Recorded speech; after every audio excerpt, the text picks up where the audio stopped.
여러분 5일 밤 특별히 금요일 이 밤에 모여서 기도할 때에 하나님께서 우리의 형편을 다 아십니다. 우리를 도우시고 우리를 위로하시고 우리를 새롭게 하시기 위하여서 이 자리에 하나님 먼저 와서 우리를 기다리고 계신 줄로 믿습니다. 우리가 크게 기도하든 마음으로 기도하든 하나님께서는 우리의 필요를 아시고 또 무엇보다도 우리에게 정말 요긴하고 복된 것이 무엇인 줄 아시고 하나님은 우리 가운데 그 은혜를 부어주실 줄로 믿습니다. 특별히 하나님께는 기도하고 두드릴 때에 하나님께서는 기도하고 두드리는 자에게 응답으로 은혜를 주셔서 우리 안에 기쁨이 더욱더 충만하게 하시는 줄로 믿습니다. 자, 레위기 오늘 9장, 10장 두 장을 한 번에 할 텐데 그래서 모든 절수를 다 읽을 수는 없고요. 지난주에 제사장 첫 번째 그 시간을 했는데 오늘은 제사장 두 번째 시간입니다. 제사의 성공과 실패라고 하는 제목으로 함께 말씀을 나누겠습니다. 세상의 나라는 강대국이라고 하면 군사력이 있어야 돼요. 그리고 경제가 부강해야 돼요. 그게 이제 강대국이라고 하는 것이죠. 그런데 구약의 이스라엘 백성들은, 이스라엘 나라는 군사나 또 경제가 부강한 것이 아니라 하나님이 그들과 함께 하시는 것, 하나님이 그들의 힘과 방패가 되어주시는 것, 그게 이스라엘 나라였습니다. 근데 하나님이 그들의 힘과 방패로 함께 하시기 위해서는 조건이 있어요. 그 조건 뭐냐? 하나님은 거룩하신 분이시기 때문에 죄가 있는 곳에는 하나님이 함께 하실 수가 없습니다. 그래서 죄 문제가 해결돼야 되기 때문에 하나님께서는 이 죄 문제를 해결하고 하나님이 이스라엘 백성 가운데 함께 하시기 위하여서 제사 제도라고 하는 제도를 주셨어요. 그래서 우리 레위기에 5가지 제사 제도를 다 공부했지 않습니까? 그리고 그 제사를 집례하는 제사장에 대해서 지금 배우고 있습니다. 제사가 성공하면 하나님이 그들의 죄를 속죄하시고 그들 가운데 함께 하셔서 이스라엘 나라의 힘과 방패가 되어주시는 것입니다. 그래서 제사가 그만큼 중요하고 그 제사를 집례하는 제사장이 다른 나라의 군대보다도 이스라엘 나라에게 있어서는 너무나 중요했습니다. 그래서 제사장이 성공하면 하나님이 그 이스라엘 백성 가운데 함께 하시고 제사장이 실패하면 그 이스라엘 나라 가운데 함께하지 못하는 그런 중요한 직책이 바로 제사장이라고 하는 것입니다. 그래서 제사장이 제사에 성공하면 천지를 창조하신 하나님께서 그들과 함께 하시며 그들의 힘과 방패가 되어주시면 어떤 강대국이 와도 누구도 어떤 세력도 어떤 군대도 이스라엘을 해할 수가 없습니다. 그러나 하나님이 그들과 함께 하시지 아니하시면 그러면 하나님께서는 그들을 떠나버리신다고 한다면 이스라엘은 약하고 약한 존재가 되어버릴 수가 없습니다. 그런데 그 연약한 이스라엘 민족이 숫자도 작고 힘도 약하고 모든 면으로 보나 약한 이스라엘 민족이 하나님이 함께 하실 때에 그때에 이상하게 강대국들로부터 하나님 보호하시고 그리고 이상하게 이게 잘 살 수 없는 나라인데 복을 받을 수 없는 나라인데 이상하게 하는 일마다 복되어지는 것입니다. 그게 하나님이 함께 하시는 증거인 것이죠. 하나님이 복되게 하시면 한번 은혜의 문을 여시고 축복의 문을 여시면 그 문을 닫을 자가 없는 것입니다. 거꾸로 하나님이 그들 가운데 이스라엘 민족 가운데 떠나셨다. 하나님이 그들과 함께 하지 아니하시고 떠나셨다면 그러면 세상에 약하고 보잘것없고 세상에 천한 것이 바로 이스라엘 민족이라고 하는 것입니다. 히스기야 때 여러분 잘 아시지 않습니까? 당대 최강 고대 근동의 가장 힘이 센 나라가 아수르였거든요. 아시리아 제국입니다. 제국. 이 아시리아 제국이 다른 나라들 다 삼키고 예루살렘에까지 와서 예루살렘 성을 포위합니다. 그리고 막 하나님의 이름을 막 욕되게 하죠. 하나님의 이름을 저주하죠. 세상에 어떤 신들, 어떤 나라의 신들이 우리 아수르의 군대를 이겼느냐, 아수르의 군대로부터 보호해 줬느냐, 그러면서 하나님의 이름을 막 모욕하죠. 그런데 하나님께서는 그 아수르 세계 최강의 정예 부대, 이 아수르 18만 5천 대군을 하루아침에 잠자고 일어나니까 전부 송장되게 하신 거 아시죠? 하나님이 아수르를 그 최강의 악수르, 그래서 아수르가 거기 18만 5천의 대군이 거기서 전멸되고 난 이후에 아수르의 군경이 확 약해졌어요. 그래서 그 위에 갈그미스 전투에서 나중에는 지게 되는 거죠. 그래서 아수르라고는 제국이 완전히 이제 문을 닫게 됩니다. 그런 하나님의 능력의 역사가 이스라엘 군대가 아니에요. 하나님이 그냥 그들을 치시니까 이스라엘 민족을, 유대 민족을 헤아리고 하는 그들의 그 아수르를 갖다가 하나님이 이스라엘의 힘과 방패가 되시니까 18만 5천의 대군이 하루아침에 그냥 몰살해 버리는 것입니다. 신흥 바벨론 제국이 이것을 보았습니다. 이제 바벨론은 그 당시에 신흥 국가예요. 이제 슬그머니 일어나는 나라예요. 아수르가 최고 강했거든요. 그런데 이 바벨론이 슬그머니 일어나면서 보니까 아수르의 이 대군이 예루살렘에 가가지고 완전히 18만 5천 대군이 그냥 하루아침에 전멸돼 버린 거예요. 그러니까 야, 이 나라에 뭐가 있나 되게 궁금한 거죠. 마침 그때 히스기야 왕이 병이 들었죠. 죽을 병이 들렸는데, 그런데 하나님께서 히스기야가 기도하고 벽 보고 막 기도하니까 하나님이 생명을 연장시켜 주셨죠. 그죠? 생명 연장시켜주는 그런 기적의 사건이 또 있었죠. 그래서 히스기야 왕이 병들었다는 소식을 듣고 신흥 국가인 이 바벨론이 그 이제 유다 나라하고 한번 어떻게 잘해볼까 하고 아수르를 이긴 나라니까 궁금해서 찾아온 거예요. 사절단을 보내어서 왕이 아프시다며요, 병문하러 왔습니다 하고 찾아온 거죠. 오니까 왕이 나았어요. 멀쩡하게 나았어요. 하나님이 그렇게 고쳐주신 거죠. 그때에 히스기야 왕이 뭘 자랑했어요? 바벨론, 신흥 바벨론 그 나라에 사절단들이 왔을 때에 뭘 자랑했느냐 하면 무기고를 보여주고, 그리고 창고 보여주고, 또 여기 오보세요 창고 보여주고, 무기고 보여주니까 이 바벨론 나라가요 속으로 에게 꼴랑 이거야? 이렇게 생각하는 거예요. 별것 아닌데 무시하는 거죠. 다 보여줬어요. 다 보여줬는데 그거 다 봐봤자 이 바벨론 나라의 군대나 바벨론 나라의 경제에 비교하면 이거 아무것도 아니에요. 정말 보잘것없는 것이거든요. 그래서 이것밖에 안 되는 거야? 하면서 속으로 어떤 마음이 드는 거냐, 이것들은 곧 우리 밥이 되겠네? 이렇게 생각한 거죠. 정말 어느 나라에 의해서 유다가 멸망했습니까? 바벨론 그 군대가 고스란히 유다에 와서 예루살렘 폐망시키고 성전에 있는 거 다 끌어가고 그 다 뺏기가고, 그래서 이 바벨론에 멸망했지 않습니까? 만일에 바로 그때 히스기야가 아수르의 사절단이 왔을 때에 그 무기고나 그 창고를 보여주지 않고 예루살렘 성전을 보여줬다면, 아니 어떻게 아수르의 18만 5천의 대군을 하루아침에 물리쳤습니까? 할 때에 그 궁금증을 가지고 틀림없이 딴 게 궁금한 게 아니라 이것 때문에 궁금해서 온 거거든요. 그런데 그 궁금증을 가지고 온 그들에게 만일에 히스기야 왕이 그들을 데리고 어디로 가느냐, 성전에 가서 성전 문 앞에 들어와서 바로 비밀이 여기 있다, 우리에게 힘과 방패가 되시는 분은 우리 여호와 하나님이시다 하고 이 안에 하나님이 임재하시는데, 하나님이 우리를 도우시면 이 세상에 어떤 나라도 당할 나라가 없다. 예전에 다윗이라고 하는 왕, 너희들도 알지, 역사를 봤으니까 알지, 다윗 왕 때에 얼마나 나라가 강성했냐, 솔로몬 때에 얼마나 강성했냐, 바로 우리의 비결은, 우리의 강함의 비결은 하나님께 있다 하고 성전에 여기까지 왔으니 하나님께 경배하고 가야 되겠다. 성전에 들어가려고 하는데 이 사절단들이 같이 들어가려고 하는 거예요. 근데 큰일 나요. 여기 들어가면 잘못 들어갔다 죽을 수도 있어. 하나님 불이 내려서 당신들 죽을 수 있어. 함부로 들어오는 거 아니야.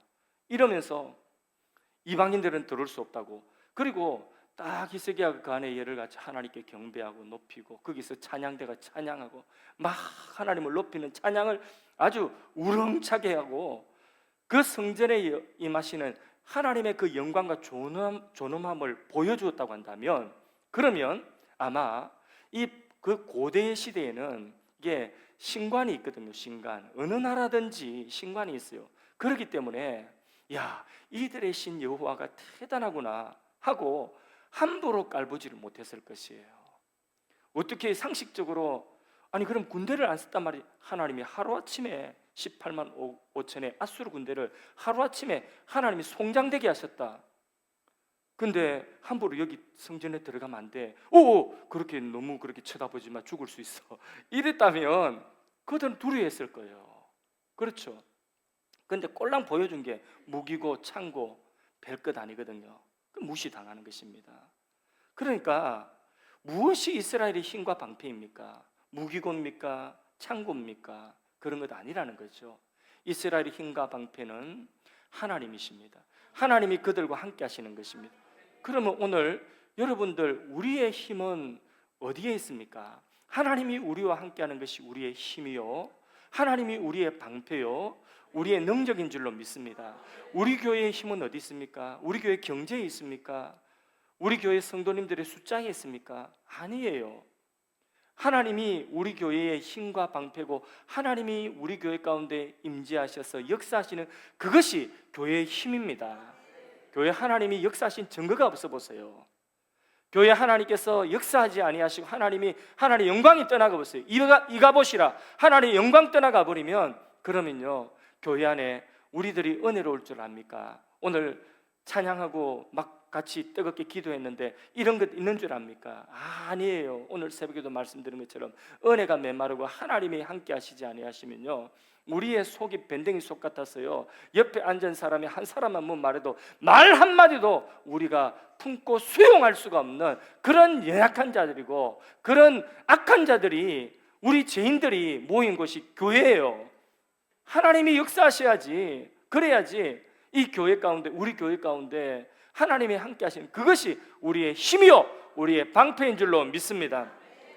그래서 가장 중요한 것, 하나님이 함께 하시도록 하는 그게 바로 죄를 사하고 하나님 축복하시는 그게 제사인데 그 제사의 가장 중요한 그 요소가 뭐냐? 바로 제사장이라는 거죠. 자, 그래서 제사장에 대한 부분 지난 시간에 말씀을 드렸습니다. 자, 제사장 아론과 아론의 후손이 지명받아서 제사장이 되어서 예복을 갖추고, 그리고 관유로 기름을 탁 부었습니다. 자, 이렇게 해서 준비가 다 되고 아론이 이제 첫 번째 제사를 드립니다. 제사, 하나님이 가르쳐 주신 제사 방법대로 아론이 첫 번째 이제 제사를 드리는데, 먼저 자기를 위한 제사를 드리는 거죠. 왜? 자기도 속죄받아야 되는 죄인이니까. 그 다음에 백성을 위한 제사를 이제 드리는, 그 자기 위한 제사와 백성 위한 제사를 드리는 내용이 9장이에요. 근데 9장의 내용은 그렇게 제사 드린 제사가 성공을 했어요. 아론이 첫 번째 제사를 아주 잘 드리고 성공을 한 내용이 바로 이 오늘 9장의 내용인 것입니다. 그래서 첫 번째 제사를 성공한 이 역사적인 순간, 여러분, 이전에 이 아론 이전에도 그 하나님의 백성들 구약 시대에 제사를 드렸어요, 안 드렸어요? 누가 드렸어요? 제사 드린 사람. 아벨도 제사 드렸죠, 그렇죠? 또 누가 제사를 드렸어요? 예, 구약 성경에 몇 명 안 되는데 아브라함도 제사를 드렸고, 예, 이삭도 제사를 드렸고, 야곱도 제사를 드렸어요. 근데 그들이 드린 제사는요, 개인적인 제사예요. 그리고 또 가족 단위의 제사였어요. 길로 따지면 그 골목길, 우리 집 앞에 들어오는 골목길, 그 정도 길입니다. 그 정도 길이라는 거예요. 하나님과의 교통, 하나님과의 만남이 있는 것이 그게 제사라고 한다면, 그러면 이전에 아브라함이나 족장들이 드렸던 제사는 개인적인 제사고 가족 단위의 제사고, 이거는 길로 따지면 하나님이 우리 집 앞에 들어오는 골목길과 같은 그런 좁은 길이에요. 그런데 지금 이제 아론이 자기를 위하여, 온 이스라엘 백성을 위하여 드리는 제사는 뭐냐 하면 모든 이스라엘 백성들을 위한 제사예요. 그리고 이 제사는 길로 따지면 우리나라 최초의, 우리나라를 관통하는 고속도로가 있죠. 그렇죠. 1호 고속도로, 1번 고속도로, 경부고속도로를 개통한 것과 같은 거예요. 길로 따지면. 그래서 하나님과 하나님의 백성들이 길이 확 열려져 가지고 그렇게 교통할 수 있는 그 길이 열려진 것이 바로 아론의 이 첫 번째 제사인 것입니다. 그래서 이 첫 번째 제사를 규정된 그 장막에서 하나님 말씀하신 대로 성공적으로 드린 것, 그것은 큰 산을 뚫고 다리를 내고 고속도로를 확 내가지고, 그래서 이제 경부고속도로 개통한 것처럼 모든 국민들이, 모든 백성들이 이제 하나님과 교통할 수 있는, 하나님이 이스라엘 백성들 가운데 함께 하시면서 복 주실 수 있는 그 길이 열려진 것이 아론의 첫 번째 제사의 의미인 것입니다. 엄청난 은혜고 축복이죠, 그렇죠? 예, 우리 선교사님 수요일 저녁에 캄보디아 선교사님 오셨는데 그 자동차로 15시간씩 들어가고, 또 요즘에 길이 좋아져 가지고 10시간씩 들어간다고 하는데, 10시간, 거기는 차도 안 좋아요. 차 이게 가보세요. 옛날에 중국 같은 데 이런 가면 차 목바지가 없어요. 목바지가 없고, 그래가지고 그런 차 타면요 목 엄청 아파요. 잠도 못 잡니다. 10시간씩 타고 가려고 해보십시오. 자, 그렇게 길이 막 그런 길인데, 그런데 고속도로가 확 뚫렸어요. 이거는 엄청난 축복입니다. 자, 그러면 질문합니다. 이것이 누구의 공로입니까? 이렇게 길이 경부고속도로 확 열린 것처럼 이렇게 길이 난 것이 누구의 공로입니까? 예수님의 공로. 예, 아론이 위대해서가 아닙니다. 아론이 위대하고 아론이 뭐 제사를 엄청나게 뭐 아론의 어떤 테크닉으로, 아론의 어떤 경건으로 그렇게 제사를 드는 것이 아닙니다. 아론은 그냥 하나님이 시키는 대로 하나님의 말씀을 믿고 의지하고 순종함으로 말씀대로 제사를 드린 것뿐이었습니다. 그래서 아론은요, 그 제사의 의미가 어떤 의미가 있는지 아론이 다 알았을까요? 아론이 제사를 드렸어요. 말씀대로 제사를 드렸어요. 그 아론이 드린 제사가 스스로 제사를 드리면서 이 제사의 의미를 아론이 다 알았을까요? 몰랐을까요? 다 이해를 못했을 거예요. 그 제사 속에 무엇이 들어있습니까? 피 흘려서 희생제물이 번제단에 태워지는 그 제사 속에 있는 그리스도를, 이 그리스도가 그 속에 감춰져 있고, 이 제사에 희생되어지는 그 피 흘린 제물과 그리고 번제단의 그 제사가, 그것이 그리스도의 그림자라는 것, 예수 그리스도의 그림자라는 것을 바로 아론이 알았느냐 하면 그것을 정확하게 몰랐어요. 그냥 하나님의 말씀을, 약속을 믿고 바라볼 뿐이었어요. 그래서 아론은요, 제사를 드리면서도 그리스도의 그림자를 품고, 예, 성경 말씀의 표현대로요, 그리스도의 그림자를 품고 제사를 드린 것이죠. 그랬는데 그림자를 품었는데, 그림자가 있다는 것은 뭐가 있다는 거죠? 실체는 바로 그 제사의 제물과 그 번제단에 태워지는 그 속죄의 제사의 그 실체는 뭐라고요? 예수님과 예수님의 십자가라는 거죠. 그래서 그림자를 품었는데 실체를 품은 것이 된 거죠. 그래서 백성의 죄가 속죄함 받고 백성이 하나님 앞에 나아갈 수 있고, 하나님이 백성들 가운데 힘과 방패가 되어 주실 수 있고 복을 주실 수가 있었던 것입니다. 그래서 이 아론이 하나님 앞에 이 제사에 성공할 때에 그것은 예수님께서 하나님 앞에 완전하고 영원한 속죄와 화목의 제사를 드린 것과 같은 것인데, 그런데 우리의 공로는 아론의 공로도 아니고 누구의 공로도 아니에요. 이 제사가 성공하게 되어진 것은, 하나님과 이스라엘 사이에 고속도로가 이렇게 확 난 것은, 그것은 아론이 위대해서가 아니라 그것은 그리스도의 공로이다. 그리스도의 공로. 근데 그 그리스도는 그림자다. 그림자 품고 제사를 드리는데 그게 바로 실체를 끌어안는 것과 같은 것이다. 그렇게 여겨주신 것이죠. 예나 지금이나 오직 예수 그리스도의 공로만이 우리를 하나님 앞에 서게 하는 줄로 믿습니다. 그러면 그 백성들은 아론이 제사를 다 드리고 나오는 몇 시간 동안에 그 백성들은 무엇을 했겠습니까? 무엇을 했겠습니까? 밖에서 뭔가 으쌰으쌰 이렇게 하고 있었을 것이에요. 그게 아니죠. 숨죽이며 그냥 아론이 제사를 잘 드리고 나오는 그것을 바라보고 기대하면서 기도하고 그렇게 잠잠히 기다리는 것 말고는 딴 거 어떤 것도 거기에 백성들이 더 못할 게 없어요.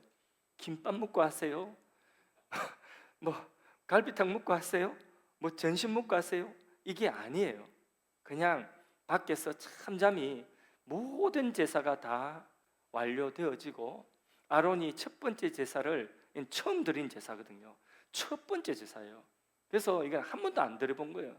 그래서 이 제사에 성공하느냐 성공하지 않느냐 밖에서 마냥 그냥 바라보고 믿음으로 바라보고 기다릴 뿐이었던 것입니다. 그래서 어떤 것도 보탤 것 없어요.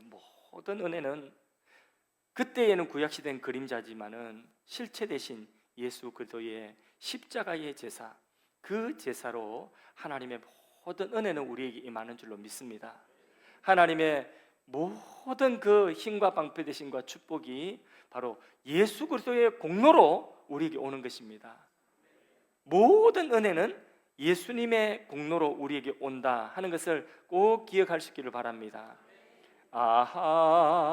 하나님의 은혜로 있을 데 없는 자 왜 구속하여 주는지 난 알 수 없도다. 내가 믿고 또 의지함은 내 모든 형편 아시는 주님 늘 보호해 주실 것을 나는 확실히 아네. 할렐루야. 예나 지금이나 하나님의 모든 은혜는 바로 예수 그리스도의 공로이다. 자, 두 번째로 아론이 22절 성경 구절부터 한번 읽어보겠습니다. 22절 읽습니다. 시작. 아론이 백성을 향하여 손을 들어 축복함으로 속죄제와 번제와 화목제를 마치고 내려오니라. 자기를 위한 속죄, 번제, 화목제 다 드리고 백성을 위한 속죄, 번제, 화목제를 마치고 이제 내려오니라 나왔다는 것입니다. 아론이 제사장으로 제사를 성공적으로 마쳤느냐, 성공적으로 마치지 못했느냐, 제사의 성공과 실패가 무엇으로 알 수 있는 것일까요? 그렇죠. 아론이 살아서 나왔다는 것입니다. 아론이 살아서 나온 그것이 뭐냐? 제사에 성공했다는 것입니다. 아론이 살아 나오는 그것이 그냥 당연한 것이 아니라 제사에 성공했기 때문에 하나님께 들어갔다가 하나님 만나고 살아나온 거예요. 만일에 아론이 실패했다면 죽었을 거예요. 뒤에 10장에 보면 나오지만은 제사대로 들어갔다가 죽은 제사장도 있어요. 예. 우리 아이가 언젠가 아빠가 하는 일을 보고 밤중에 늦게 들어오고 또 새벽에 일찍 나가고 이런저런 그때 조금 바빴나 봐요. 그 일을 보고 우리 아이가 저한테 그런 이야기 하더라고요. 극한 직업이구만 이렇게 이야기를 하더라고요. 근데 구약의 제사장은요 극한 직업을 넘어서 생명을 걸어야 돼요. 안에 들어가서 제사를 드리러 들어가서 잘못하면 죽을 수도 있어요. 백성이 왜 못 들어갑니까? 들어가면 죽기 때문에 못 들어가는 거예요. 그런데 제사장은 성소까지 들어갈 수 있거든요. 제사장만. 근데 들어갈 때 생명 걸고 들어가야 되는 것입니다.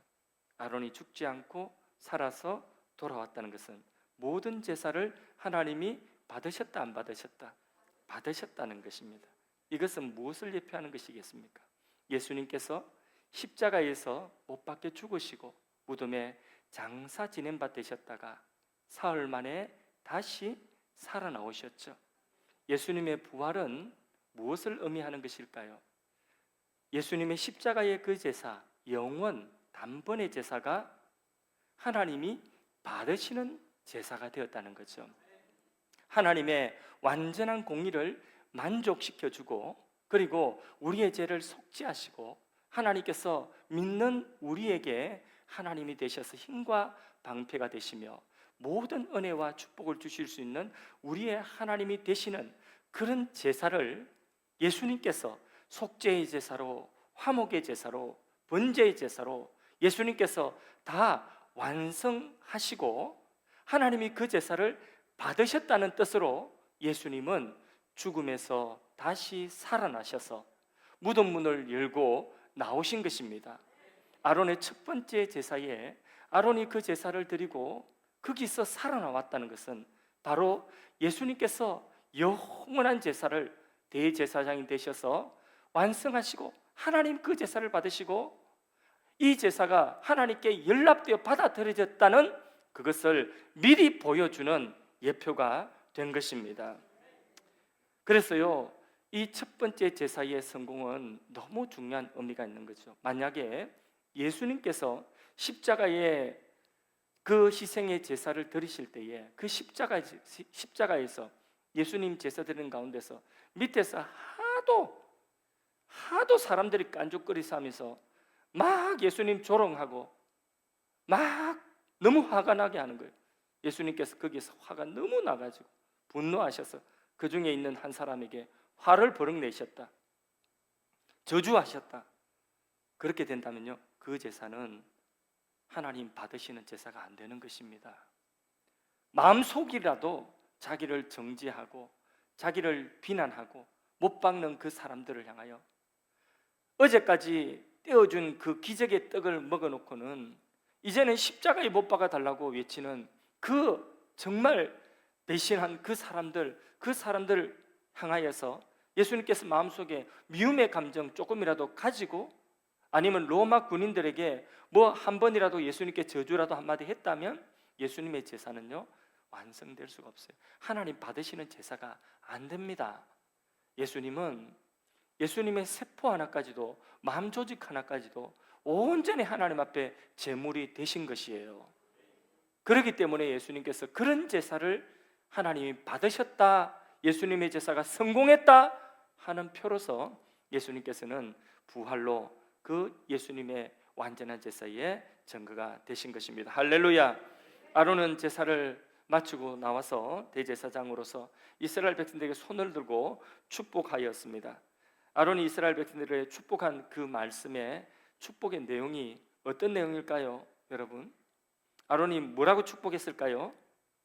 성경에 나와요. 여기는 안 나오지만은 레위기 9장에는 안 나와요. 근데 그 아론이 축복한 그 내용이 민수기 6장 23절에서 27절 사이에 나옵니다. 자, 아론이 이 제사를, 첫 번째 제사를 다 성공하고 나가지고 하나님 감사합니다 하고 이스라엘 백성들이 그 앞에 지금까지 기다리고 있는 거예요. 숨죽이며 기다리고 있는 것입니다. 그 백성들을 향하여 손을 들고 아론이 축복합니다. 그 축복의 내용 같이 한번 읽어볼까요? 시작. 아론과 그의 아들들에게 말하여 이르기를, 너희는 이스라엘 자손을 위하여 이렇게 축복하여 이르되, 여호와는 내게 복을 주시고 너를 지키시기를 원하며, 여호와는 그의 얼굴을 내게 비추사 은혜 베푸시기를 원하며, 여호와는 그 얼굴을 내게로 향하여 드사 평강 주시기를 원하노라 할지니라 하라. 그들은 이같이 내 이름으로 이스라엘 자손에게 축복할지니 내가 그들에게 복을 주리라. 이후에도 제사장들은요 이제 제사를 드리고 나와서 백성들을 이렇게 축복하는 거죠. 그래서 이게 구약의 제사장이 마지막 제사를 파하면서 백성을 축복하는 거, 신약 고린도후서 13장 13절에 성부와 성자와 성령의 이름으로 축도한 것, 이게 구약의 축도라며, 이게 구약의 축도. 여호와께서 복 주시는 사람, 여호와께서 힘과 방패가 되어 주시는, 여호와께서 평강 주시는 그런 백성이다. 너희들은 그렇게 존귀한 자들이다 하는 축복인 것입니다. 우리 예수님께서 십자가의 제사를 완성하시고 부활로 승리하셔서 우리에게 존귀한 자로, 우리에게 평강 주시는 하나님의 그 평강으로 우리를 축복하신 것입니다. 예수님께서 부활하셔서 제자들을 만나셨을 때에 제자들이 마가의 다락방에서 막 숨어가지고 두려워했을 때 예수님께서 부활하신 벽을 쑥 뚫고 들어와가지고 그 제자들에게 뭐라고 인사하셨어요? 너에게 평안이 있을지어다 했죠. 여호와께서 너에게 얼굴을 비추사 너에게 평안을 주시기를 원하노라 하신 그런 평안인 것이죠. 예수님은 우리에게 이렇게 평안을 주시는 것입니다. 평안의 축복을 하신 것입니다. 자, 아론의 이 첫 번째 제사에 하나님 받으셨다는 또 증표로서 어떤 일이 있냐면 하늘에서 여호와의 영광과 여호와의 불이 나타났습니다. 그래서 23절, 24절 말씀을 같이 한번 읽어보겠습니다. 23절, 24절을 읽습니다. 모세와 아론이 회막에 들어갔다가 나와서 백성에게 축복하며 여호와의 영광이 온 백성에게 나타나며 불이 여호와 앞에 나와 제단 위에 번제물과 기름을 사란지라 온 백성이 이를 보고 소리 지르며 엎드려졌더라. 아멘. 하나님은 성공한 제사에 하나님의 영광의 불로 임하셨습니다. 살아계신 하나님을 이스라엘 백성들은 바로 그 자리에서 체험하게 된 것입니다. 하나님이 그들 가운데 함께 계셔서 그들의 제사를 받으셨다고 하늘의 영광의 불이 구름 가운데 그들 가운데 임한 것입니다. 우리의 예배나 우리의 기도, 우리의 신앙에도 이와 같은 하나님의 임재의 불이 있어야 되는 것입니다. 뜨거움이 있어야 되는 것입니다. 남에게 비관적이고 냉소적이고 따지기 좋아하고 그런 것이 이성적이고 나 똑똑하고 나 신앙 좋아 하는 걸 착각하면 안 된다는 것입니다. 그것은 불이 꺼져서 사늘한 것입니다. 뜨거운 마음으로 신앙생활을 해야 되는 것입니다. 이런 불이 우리에게 있어야 돼요. 하나님이 나와 함께 하신 뜨거움이 우리 가운데 있어야 되는 것입니다.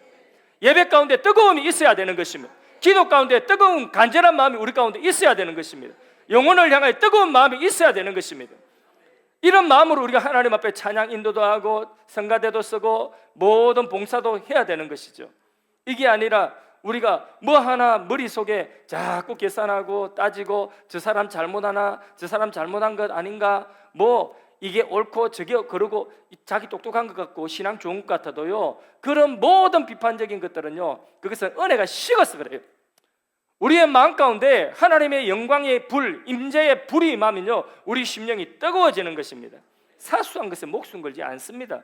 더 큰 일이 보이는 것입니다. 해야 되는 일이 보이는 것입니다. 내가 할 일이 보이는 것입니다. 그래서요 이제 하나님과 이스라엘 사이에 제사가 이제 개통이 되었어요. 첫 번째 제사 개통이 딱 되고 이스라엘 백성들이 할 일은 뭐냐, 이제 계속해서 믿음으로 똑같은 방식으로 제사를 이제 드리면 되는 것입니다. 밤낮으로 와서 언제든지 제사 드리면 되는 것입니다. 제사 중심, 성전 중심으로 믿음 가지고 살면 이제부터는 하나님이 그들에게 힘과 방패가 되셔서 은혜와 복을 그들에게 주시는 것입니다. 비록 아론이 첫 번째 제사에 성공했다고 해서 당장 이스라엘 백성들이 다 부자가 되고 뭐 집이 생기고 그런 것은 아니라 할지라도 어쩌면 하나님의 축복은요 백성들이 생각하는 것보다 더 천천히 보이지 않게 그렇게 찾아올 수도 있습니다.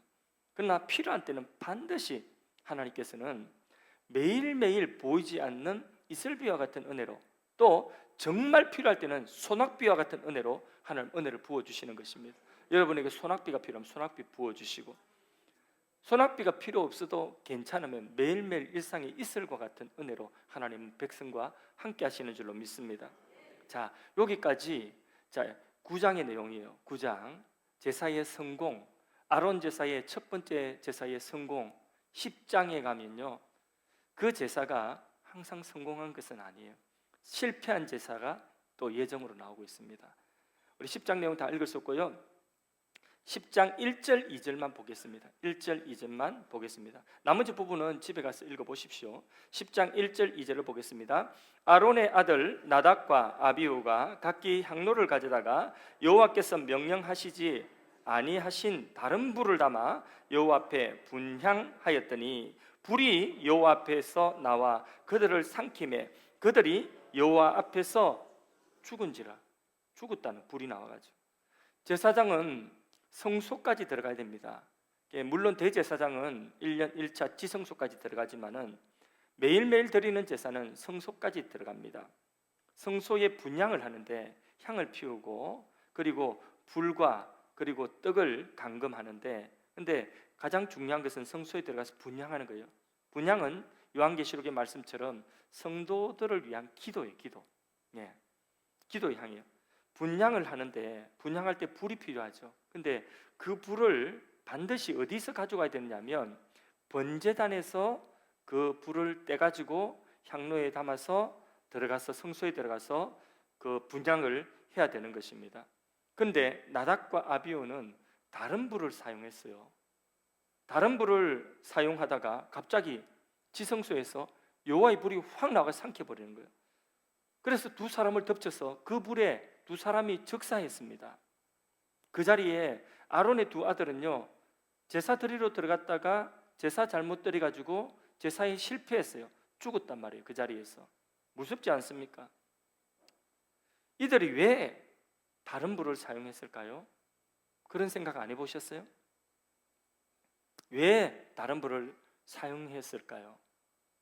그런 생각 안 해보셨어요? 네, 해보셨어요? 왜 다른 불을 사용했을까요? 찔리는 죄가 있어서. 찔리는 죄가 있어. 또 찔리는 죄가 맞습니다. 또 그럼 누구든지 자유롭게 이야기해 보세요. 예? 더 좋아 보였어. 맞아요. 예, 더 좋아 보였어. 아니 이불보다는 이불이 더, 왜냐하면 그게 맞는 게, 그게 설득력 있는 게 뭐냐면 이 번제단의 불은요 어떤 불이냐면 일단 고기를 각을 다가 희생 제물을 거기서 피 뚝뚝 떨어지는 그 제물을 갖다 거기서 태워요. 그러면 그 밑에 그물이 있어가지고 그 그물 밑으로 그 불 밑으로 뭐가 떨어지냐면 고기 타고 막 피 떨어진 거, 그리고 또 그 고기에 붙은 기름 있죠. 기름 내장 태우거든요. 그 내장을 거의 다 태우는데 그 고기 기름이 뚝뚝 떨어지는 것입니다. 고깃집에 가면 그 밑에 그 뚝뚝 떨어지잖아요. 그게 또 그거예요. 예.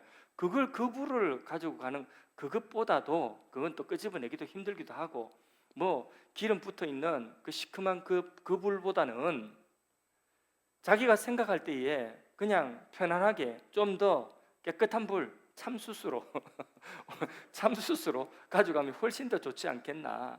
아니면 좀 더 자기 편리하게 편리한 불, 거기서 떼가지고 올라가면 불집게 넣어야 되고 하니까 그냥 불 하나 떼가지고 어디서 그냥 편리하게, 둘 중에 하나였을 거예요.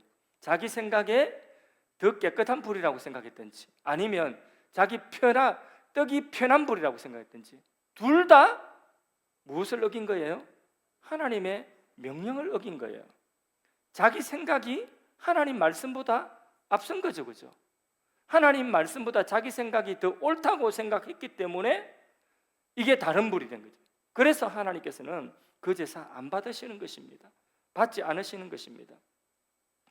어느 쪽으로 보나 하나님 말씀보다 자기 생각이 앞서면 하나님께서 받지를 않는 것입니다. 엄청난 재앙을 받고 그 자리에 죽어버린 거죠. 이것을 보면서 우리가 하나님을 모신다는 것, 큰 축복이 될 수도 있고 하나님을 모신다는 것이 큰 위기가 될 수도 있다는 것을 우리가 알 수 있습니다. 성경에 보면 하나님의 임재의 상징이었던 법궤를 오벳 에돔이라고 하는 집에 석 달 동안에 모시고 있었어요. 부득이하게. 그런데 석 달 동안에 오벳 에돔의 집에 엄청난 복이 임했어요. 그래서 그 집이 어떤 복을 받았는지 모르겠지만 하여튼 성경에 보면 그 집에 큰 복이 있었다 했거든요. 오벳 에돔의 집에 그렇게 큰 복이 있었어요. 하나님의 임재를 모시고 있는 것 자체가 큰 복이에요. 그런데 또 한편으로 이 나답과 아비후처럼 이렇게 위험하기도 한 거예요. 준비되지 않으면, 말씀대로 하지 않으면. 이 똑같은 법궤를 웃사는, 법궤가 이 송아지 등에 있다고 떨어지려고 하니까 웃사는 그것을 잡았죠. 붙잡았다가 어떻게 됐습니까? 그 자리 적사했어요. 그러니까 하나님을 모신다는 거, 이게 한편으로 보면 엄청나게 이거는 축복이면서도 한편으로 이거는 엄청나게 또 이게 또 위험한 일이기도 하거든요. 그러면 어떻게 하면 축복이 됩니까? 어떻게 하면 하나님 모시고 우리가 신앙생활하고 하나님과 함께하는 그 삶이 어떻게 하면 축복의 삶이 되겠습니까? 그렇죠. 하나님의 말씀대로 가면 돼요. 하나님 말씀대로. 축복과 위험의 기준은 하나님 말씀인 것입니다. 우리도 하나님 어떻게 섬겨야 되겠습니까? 하나님 말씀대로 자기 마음대로 섬기면 안 돼. 자기 마음대로 자기 열정으로 앞서가고 막 생각이 앞서가고 내 생각에는 이런 게 앞서가면 안 돼. 항상 교회 안에는 신앙생활은 하나님의 말씀대로 신앙생활을 해야 되는 것입니다.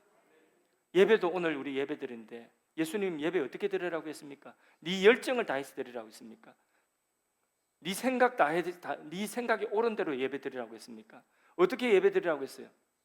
신령과 진정으로, 영과 진리로 예배 드리라 했죠.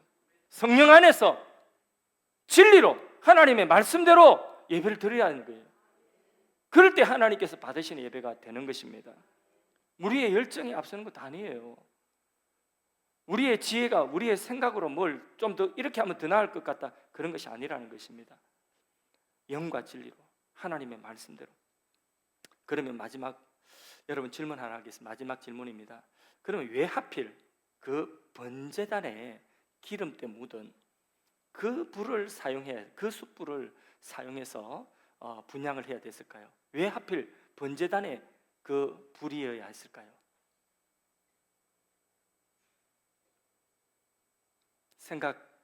지금 빨리 생각해 보세요. 예, 평소에는 바빠서 생각 못 하셨을 거니까 지금 생각해 보세요. 왜 번제단에 불이어야 했을까요? 깨끗한 숯불도 있고 또 편리한 숯불도 있고 참숯도 있고 좋은데, 예? 참나무 숯도 있고. 왜? 우리 근사님 큰 소리로 자신 있게. 맞아요. 그게 맞으니까 큰 소리로. 그렇죠. 바로 그거와 관련되어 있는 것입니다. 제물과 관련이 되어 있는 거예요. 이 번제단의 불은 제물이 태워진 그 불이에요. 제물 태워진 불. 그렇기 때문에 이 번제단의 불을 가지고 예수님의 피 흘리고 예수님의 살찌자 태워진, 자기를 바쳐서 예수님의 십자가의 희생과 관련되어진 그 불을 가지고 와야 돼요. 그 불을 가지고 성소에 들어가서 분향할 때에 하나님 그 기도, 그 예배 받으신다는 것입니다. 반드시 예수님의 십자가의 공로를 통하지 않고는, 예수님의 십자가의 희생을 통하지 않고는 하나님 앞에 나아갈 자가 없는 것입니다. 십자가 말고 인간이 하나님께 설 수 있는 또 다른 의는 없습니다. 제물의 피 뚝뚝 떨어지고 제물이 태워지고 시커멓게 기름 덩어리가 붙어있는 그 불을 사용하기를 하나님 원하시는 것입니다. 그 불이야말로 가장 사랑하는 하나님의 독생자를 희생하신 불이기 때문에 이 불만이 우리를 하나님 앞에 세우는 그 유일한 통로가 되는 것입니다. 하나님이 여기에 대해서 결코 양보가 없어요. 한치의 양보도 없습니다. 하나님은 우리가 속죄받고 구원받고 하나님이 우리의 하나님이 되시는 그 구원과 관련되어지는 이 일에는 한치의 양보도 하나님 하지 않으십니다. 혹시 다른 종교에 구원이 있지 않을까요? 다른 종교가 이렇게 선한 일을 많이 하는데, 이렇게 좋은 말을 많이 하는데 다른 종교에도 구원이 있지 않아요? 저렇게 선하게 자기를 희생하면서 살아가지 않습니까? No! 결코 다른 구원의 길은 없다! 단호히 말씀하시는 것입니다. 여기에 인간들의 생각을 더하여도 안 되고 빼도 안 되는 것입니다. 저주를 받게 되는 것입니다. 나답과 아비오는 순수한 아론의 혈통이었어요. 제사장의 옷을 입었어요. 관유를 부었어요. 겉으로 할 것은 다 갖추었어요. 그러나 다른 불을 사용한 까닭에 이 제단에 피 뚝뚝 떨어지고 제물이 태워져서 희생되어진 이 제물과 관계없는 다른 불을 가지고 들어갔을 때에 하나님의 심판을 면하지를 못하는 것입니다. 인간들 생각으로는 아무리 선행이 좋고 아무리 종교적인 고행을 한다 할지라도 그런 것 가지고는 하나님의 심판의 불을 면할 길이 없는 것입니다. 우리가 오늘도 예배하고 기도하면서 하나님 앞에 나갈 때에 하나님이 우리를 용납하실 수 있고 우리를 받아주실 수 있는 그 유일한 근거는 번제단의 이불 때문입니다. 우리의 죄를 태운 이불, 거룩한 불, 바로 하나님의 어린 양을 태운 이 십자가의 불, 하나님의 불로 나아가는 것입니다. 우리 같이 찬양할까요? 우리에게 한 제단이 있으니 찬양하겠습니다.